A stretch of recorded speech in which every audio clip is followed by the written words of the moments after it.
ನಮಸ್ಕಾರ ಬೆಂಗಳೂರು. ಇವತ್ತು ತಗೊಂಡು ಬಂದಿರೋ ವೀಡಿಯೋಸ್ ಏನಂದರೆ ಧರ್ಮಸ್ಥಳಕ್ಕೆ ಹೋಗ್ತಾ ಇದೆ. ಪ್ರತಿ ವರ್ಷದಂತೆ ಈ ವರ್ಷವೂ ಜ್ಯೋತಿರ್ಲಿಂಗ ಭಕ್ತ ಮಂಡಳಿಯಿಂದ ನಾವು ವರ್ಷವೂ ಪಾದಯಾತ್ರೆ ನಡೆಸ್ತಾ ಇದ್ವಿ. ಪಾದಯಾತ್ರೆಗೆ ಹೊರಟಿದ್ವಿ. ಪ್ರತಿ ವರ್ಷದಂತೆಯೇ ಈ ವರ್ಷವೂ ಪಾದಯಾತ್ರೆಗೆ ಹೊರಡ್ತಾ ಇದ್ದೀವಿ. ಪ್ರತಿ ವರ್ಷದಂತೆ ಈ ವರ್ಷವೂ ಜ್ಯೋತಿರ್ಲಿಂಗ ಭಕ್ತ ಮಂಡಳಿಯಿಂದ ಪಾದಯಾತ್ರೆಗೆ ಹೊರಟಿದ್ದೀವಿ. ಮತ್ತು ಬಂದ್ಬಿಟ್ಟು ಈ ಪಾದಯಾತ್ರೆ ಅನ್ನೋದು ಎಷ್ಟೋ ವರ್ಷಗಳಿಂದ ಬರ್ತಾ ಇರೋ ಯಾತ್ರೆ ಆಗಿರುತ್ತೆ.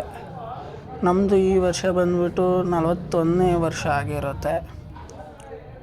ನಮ್ಮ ಜ್ಯೋತಿರ್ಲಿಂಗ ಭಕ್ತ ಮಂಡಳಿಯಿಂದ ಈ ವರ್ಷ ಪ್ರತಿ ವರ್ಷದಂತೆ ಈ ವರ್ಷವೂ ಪಾದಯಾತ್ರೆಗೆ ರೆಡಿ ಆಗ್ತಾಯಿದ್ವಿ. ನಮ್ಮ ಅನ್ನದಾನ ಕಾರ್ಯಕ್ರಮ ರೆಡಿ ಆಗ್ತಾಯಿದೆ.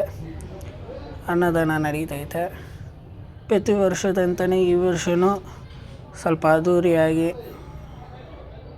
ಪ್ರತಿ ವರ್ಷದಂತೆ ಈ ವರ್ಷವೂ ಹಂಗೆ ಮುಂದಕ್ಕೆ ಸಾಗ್ತಾ ಇದ್ದೀವಿ.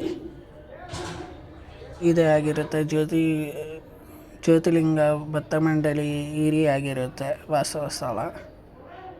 ಇದೆಲ್ಲಿ ಬರುತ್ತೆ ಅಂದರೆ ಶ್ರೀರಾಮಪುರ ಮರೈನ್ ಜ್ಯೋತಿ ನಗರ್ ಬೆಂಗಳೂರು 21ನಲ್ಲಿ ಬರುತ್ತೆ. ಈ ಪಾದಯಾತ್ರೆ ಎಲ್ಲಿಗೆ ಹೊರಟಿರುತ್ತೆ ಅಂದರೆ ಮಹಾಶಿವರಾತ್ರಿ ಹತ್ರ ಬರ್ತಾ ಇದೆ ಅಂದ್ಬಿಟ್ಟು ಮಹಾಶಿವರಾತ್ರಿಗೆ ಹೊರಡ್ತಿದ್ವಿ. ಧರ್ಮಸ್ಥಳ ಪಾದಯಾತ್ರೆ ಆಗಿರುತ್ತೆ.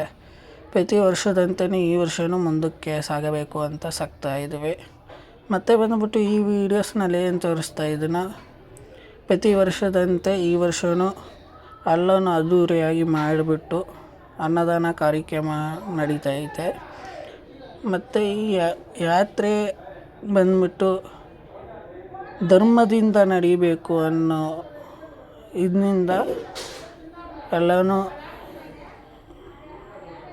ಈ ಯಾತ್ರೆ ಯಾಕೆ ನಡೆಸ್ತೀವಿ ಅಂದರೆ ನಮ್ಮನ್ನಲ್ಲಿ ನಾನು ಅನ್ನೋ ಅಹಂಕಾರ ಬಿಟ್ಟು ದೇವರಿಗೆ ಶರಣಾಗುವ ಅಂತ ಯಾತ್ರೆ ನಡೆಯುತ್ತೆ. ಅದೇ ಧರ್ಮಸ್ಥಳ ಪಾದಯಾತ್ರೆ ಆಗಿರುತ್ತೆ. ಈ ಯಾತ್ರೆಗೆ ಬಂದು 10 ದಿವಸ 10 ವೀಡಿಯೋಸು ನಾನು ಬಿಡ್ತೀನಿ.